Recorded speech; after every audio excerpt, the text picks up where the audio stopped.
I'm Audrey, and this is my refined action-based research presentation. So my action-based research I wanted to explore more is how does providing fifth grade students choice in science performance assessments increase their understanding of concepts and affect their engagement and learning motivation? I chose this action-based research topic through my personal experience in the classroom. In my current district, I found a happy medium where I have flexible opportunities to integrate teacher-created performance assessments along with my curriculum standardized assessments. I also recently received feedback from my vice principal where he focused on allowing students to have choice during assessments. And while he gave me feedback that was directed for a past math lesson I taught, and student choice was suggested for an exit ticket I gave out, which here's an image of the exit ticket on the slide. I also wondered how this method of student choice in assessments could go beyond math and within a larger component of assessments like performance tasks or projects in science curriculum. Shank and Pringle 2026 have reminded me that when we do develop action-based research, it's important to continue to question and consider variables when planning a study. So I still wonder if there are positive impacts to providing student choice in formal assessments. For instance, when giving students choice in daily learning activities, it motivates them to engage in their learning, be attentive, and develop intrinsic motivation to learn. But does this transfer when students have choice when they complete mandatory assessments? How can I ensure that assessment learning objectives are still met if students are given a choice in how they respond to an assessment? And lastly, my research question was influenced by certain MSCD courses like MSCD 510, 583, 680, and 605. These courses have made me curious to explore how much more effective performance and project-based assessments are compared to standardized assessments.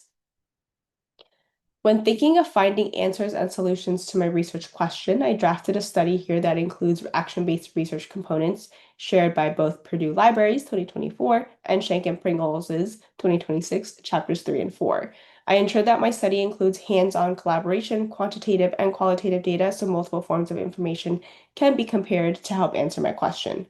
So in the study, there would be two groups, Group A and Group B, and they would each include 24 students in a general education fifth grade class with their own homeroom teacher. To maintain consistency and validity, each group would learn the same year-long science curriculum and pacing, and this best aligns with my current teaching placement that I have. And on the side of the slide is an example of a teacher's manual that I use. So in the study, Group A completes standardized assessments given by their teacher, while Group B completes performance-based assessments with choices in the formats they want to use. And during students' learning and assessments, the teachers will record student observations, such as their learning behaviors, motivation, engagement, and testing habits. All assessments are then graded by the same homeroom teacher based on a shared assessment rubric to determine students' understanding of the learning objective. And a final shared standardized assessment is given to all students to view their overall mastery and confidence of learning objective and standard. The image here is also an example of an end of unit assessment from my science curriculum, which all students must complete, and this would be one that all students would do. After assessments and evaluations are complete, homeroom teachers conduct one-to-one student interviews to gather information on their confidence and reflection towards the assessments and how knowledgeable they feel now in the topic. The quantitative and qualitative data are then compared and collected to draw further conclusions and study reflections. Regarding Group B's performance task, students may choose assessment formats such as creating a presentation, producing multimedia like a podcast or a video, designing an infographic, poster or trifold, or even writing an explanatory essay. Though it is important to note that all assessment choices would still align with the same learning objectives and the rubric, which would address my study's initial concern I had in ensuring that assessment learning objectives should always be met and no one assessment format provides an unequal measure. The study would also help improve my teaching practice. So with my prior knowledge about performance assessment tasks, I know they can illustrate how students think and approach problems in more detail. So the study would help me better understand if giving students choice in performance tasks in every unit can be more supportive in their year-long science learning. Additionally, this can help me see if this increases student learning motivation and engagement, or if it might result in burnout or just make them feel overwhelmed with all the assessments and projects to do. I can also better determine how and where I can meet my students based on their needs. The study findings will help me determine if standardized assessments should be used to evaluate and assess students through the year, or if performance assessments are just more effective. This aligns with Purdue's video, as they state, findings will emerge as action develops. I may also gain teacher qualitative data on how evaluating performance assessments over standardized assessments might differ. Perhaps one assessment format might be more challenging or time-consuming to grade than the other.